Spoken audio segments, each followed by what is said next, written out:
करने जा रहे हो, हेल्प बहुत ज़रूरी है।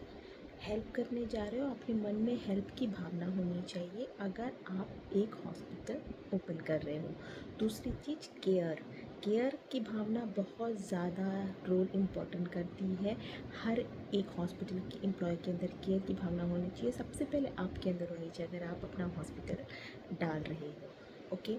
तीसरी चीज़ आती है कि अब कैसे हम अपने हॉस्पिटल्स को एक नोन हॉस्पिटल बना पाएँ। तो उसके लिए सबसे पहले आपके पास जो भी स्टाफ्स हैं, स्टाफ इन द सेंस जैसे अच्छे डॉक्टर्स आपके पास होने चाहिए, अच्छे नर्स होने चाहिए क्वालिफाइड, अच्छा मैनेजमेंट स्टाफ होना चाहिए, एडमिनिस्ट्रेशन स्टाफ होना चाहिए, ताकि कोई भी प्रॉब्लम हॉस्पिटल में क्रिएट ना हो।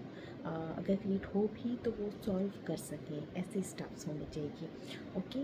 तो जब फर्स्ट 6 मंथ्स में आपको क्या देना है, आप अपने एम्प्लॉय को, अगर एम्प्लॉय आपके हॉस्पिटल में आप हायर करते हैं, डॉक्टर्स अच्छे होने चाहिए क्वालिफाइड, उनकी डिग्री जो भी है वो एक सही होनी चाहिए, नर्सेस की भी सही होनी चाहिए, क्योंकि जब भी आप अपना हॉस्पिटल को आगे चल के कोई एक्रेडिटेशन करोगे, NABH करोगे आगे चल के, तो ये बहुत चीज़ें मायने रखती हैं कि कोई फेक डिग्री या फेक डॉक्टर्स नहीं होने चाहिए आपके हॉस्पिटल में, सही डॉक्टर्स होने चाहिए। तब सही जानकारी उनको होगी तभी वो इलाज भी अच्छा करेंगे, आपके हॉस्पिटल का नाम भी होगा। ओके। तो ये बहुत मैटर करता है। दूसरी चीज़, आप हॉस्पिटल में उनको ट्रेनिंग्स दीजिए, मैनेजमेंट स्टाफ है, एडमिनिस्ट्रेशन स्टाफ है, अपने HR के थ्रू ट्रेनिंग दिलाइए टाइम टाइम पे कि पेशेंट की कैसे केयर करनी चाहिए, पेशेंट की बातें कैसे सुननी चाहिए, ये सब बहुत इंपॉर्टेंट करता है। ये तो हो गई इंटरनल पार्ट। एक्सटर्नल पार्ट हम कैसे देखेंगे?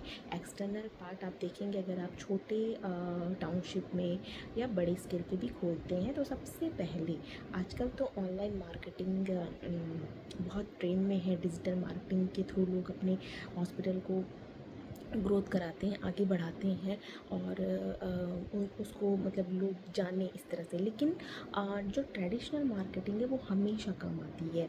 ओके। तो ये बहुत ही डिपेंड करता है। सबसे पहले आप न्यूज़पेपर जो लोग डेली पढ़ते हैं उस पर ऐसे छोटे छोटे एड्स दे दीजिए, पैम्पलेट्स उसमें दे दीजिए जिसमें आपके डॉक्टर्स का नाम हो, आपके पास फैसिलिटी कौन कौन सी है, आप कैसे क्वालिटी इम्प्रूव करते हो, वो सब जानकारी उसमें होनी चाहिए। आपके डॉक्टर्स के नेम, उनकी डिग्रीज़, वो कितने साल के एक्सपीरियंस डॉक्टर्स हैं आपके पास स्टाफ कैसा है, तो इस चीज़ की जानकारी आप उस पैम्पलेट में दे सकते हैं। ओके। आपके पास क्या क्या सुविधाएं हैं, जैसे डायग्नोसिस करने के लिए आपके पास फार्मेसी है कि नहीं, आपके पास इमरजेंसी सर्विसेज हैं कि नहीं, छोटे स्केल पे आपके पास कौन कौन से इक्विपमेंट्स हैं हॉस्पिटल्स में, आप कौन कौन सा इलाज करते हो, आप सर्जरी करते हो कि नहीं, आपके पास अगर आप IPD करते हो तो बेड है, कितने बेड का हॉस्पिटल, ये सब चीज़ें छोटी छोटी चीज़ें आप उसमें मेंशन कीजिए। उस पैम्पलेट्स को न्यूज़पेपर पे डलवाइए या ऐड करवाइए।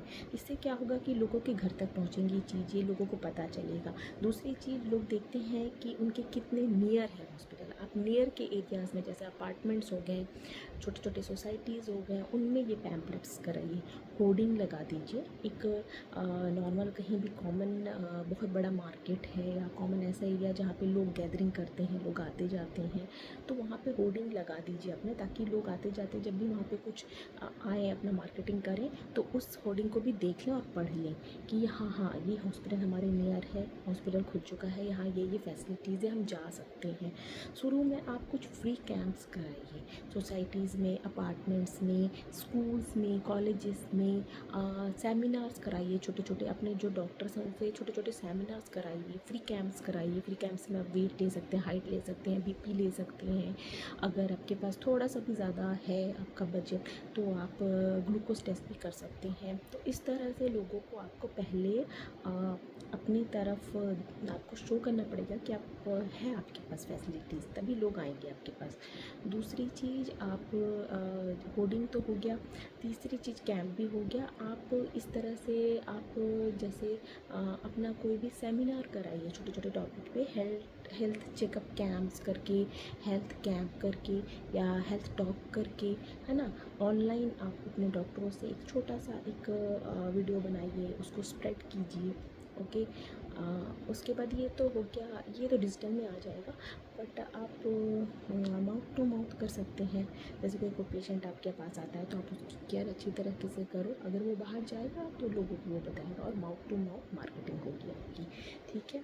तो और आप जैसे आपने छोटे शहरों में देखा होगा, ऑटोज़ चलते हैं तो उनके पीछे पैम्पलेट बोर्ड लगा देते हैं, क्योंकि उनके पीछे कई लोग आते रहते हैं और वो देखते रहते हैं, उनको पढ़ते रहते हैं कि हाँ ये नया हॉस्पिटल खुला है और मुझे यहाँ जाना चाहिए, या यहाँ क्या क्या सुविधाएं हैं, ये मेरे कितने पास है।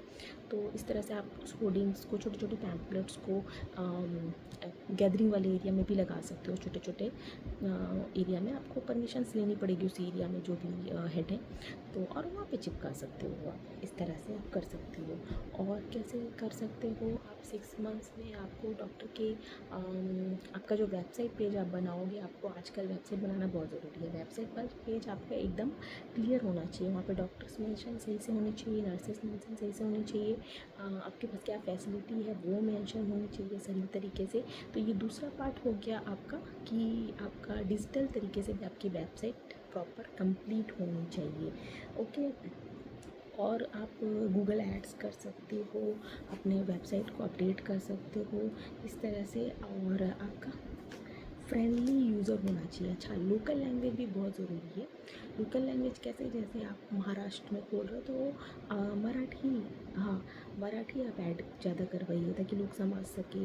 इस तरह से रीजनल लैंग्वेज वहाँ पे आप इजी कराइए, जैसे असम में बोल रहे हो, बंगाली में बोल रहे हो तो बंगाली, गुजरात में बोल रहे हो तो गुजराती। इस तरह से आपका रीजनल लैंग्वेज पे पकड़ अच्छी होनी चाहिए। इस तरह से आप एम्प्लॉय भी ऐसे लो अपने हॉस्पिटल में जिनको रीजनल लैंग्वेज ईजी आती हो, क्योंकि कई तरह से क्या होता है, जैसे मैंने साउथ में भी देखा है, तो लोग इंग्लिश तो यूज़ करते हैं और साथ ही रीजनल लैंग्वेज में टचमेंट ज़्यादा आता है। तो ऐसे एम्प्लॉय अगर होंगे आपके पास जिनको रीजनल लैंग्वेज आती है, तो आपके लिए थोड़ा ईजी हो जाएगा काम को समझना, पेशेंट को समझना, पेशेंट की केयर करना। तो ये बहुत इंपॉर्टेंट है। उसके बाद आप नया हॉस्पिटल खोल रहे हो तो मार्केटिंग तो बहुत ज़रूरी है, एक्सटर्नल भी इंटरनल भी मार्केटिंग आपको करनी ही पड़ेगी। शुरू में ऐसा भी हो सकता है कि आपके पास महीने में 1 या 2 ही पेशेंट आए, तो ऐसा नहीं है। आप अपना काम करते रहिए, इसमें लगे रहिए और मेहनत करते रहिए और भरोसा रखिए, हॉस्पिटल चलेगा, ऐसा नहीं है। मेन फोकस आप रखिए केयर पे, पेशेंट केयर। दूसरा, पेशेंट क्वालिटी उनको अच्छी मिलनी चाहिए। अगर वो क्वालिटी अच्छी मिलेगी तो एक पेशेंट आपके 5 पेशेंट ले आएगा, पर अगर क्वालिटी, केयर, सिंपैथी और बातें नहीं सुनना पेशेंट की, तो वो एक पेशेंट ही सारे लोगों को खराब बता देगा। तो आपको केयर करना आना चाहिए, है ना, ये चीज़ है। अगर वो एक पेशेंट है, आगे चल के भी मैं कहना चाहूँगी, जब कभी आप आपका बड़ा हॉस्पिटल हो जाएगा, बाई चांस क्या होता है ना, हॉस्पिटल में मैंने देखा है शुरू में तो बहुत केयर करते हैं, सब कुछ करते हैं, पेशेंट की बातें सुनते हैं, लेकिन जब वही हॉस्पिटल बहुत बड़ा हो जाता है तो लोगों को अवॉइड करना शुरू कर देते हैं कि चलो अब तो हमारा चल ही रहा है हॉस्पिटल, उसकी अच्छी खासी ब्रांडिंग तो हो ही गई है। ऐसा नहीं है, तब भी आपका हॉस्पिटल डाउन चला जाएगा।